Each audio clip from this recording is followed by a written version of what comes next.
ধন্যবাদ।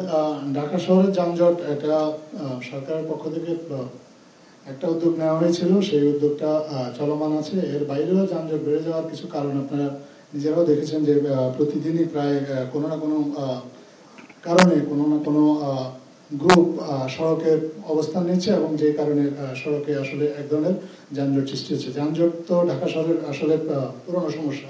এই সমস্যাগুলো আরও নতুন করে এই ধরনের অবস্থান কর্মসূচির কারণে এই সমস্যাগুলো আরও বেড়ে চলেছে। সরকার চেষ্টা করছে যে সবার দাবি দাওয়াগুলো শোনার। এটা আমরা আগেও মাননীয় প্রধান উপদেষ্টা সবার কাছে আহ্বান জানিয়েছে, আপনারা আপনাদের দাবি দাওয়াগুলো যদি নির্দিষ্ট চ্যানেলে জানান তাহলে দাবি দাওয়াগুলো সরকার শুনবে এবং সে অনুযায়ী সাধ্যমতো যদি এগুলো লজিক্যাল হয়, রেশনাল হয়, তাহলে এ বিষয়ে সমাধান দেওয়ার চেষ্টা করবে। কিন্তু তারপরেও দেখা যাচ্ছে যে প্রতিদিনই কোনো না কোনো গ্রুপ এই সড়কের মধ্যে অবস্থান নিয়ে যানজটটা আরও বাড়িয়ে দিচ্ছেন।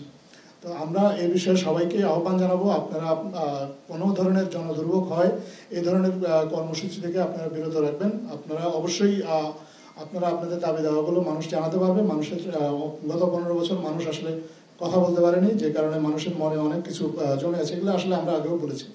তো এখনও যদি মানুষ তাদের যদি কোনো দাবি দেওয়া থাকে, তারা সরকারের কাছে নির্দিষ্ট চ্যানেল মেনে যদি দাবি দেওয়াটা জানায়, তাহলে যানজটের যে বাড়তি ভোগান্তিটা, সেই বাড়তি ভোগান্তিটা হয়তো থাকবে না।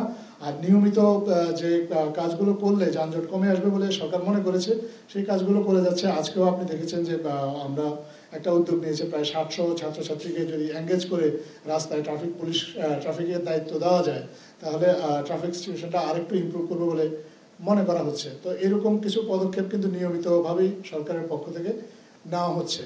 আর বায়ু দূষণের যে কথাটা বলেছেন, বায়ু দূষণ নিয়ে পরিবেশ মন্ত্রণালয় থেকে সবসময় এই বিষয়ে উদ্যোগ আছে। আর যদি এ বিষয়ে যদি আপনি আরও বিস্তারিত জানতে চান, আমাদের পরিবেশ মন্ত্রী উনি আপনাদের সামনে আসবেন এবং এ বিষয়ে আপনাদেরকে বিস্তারিত জানাবেন।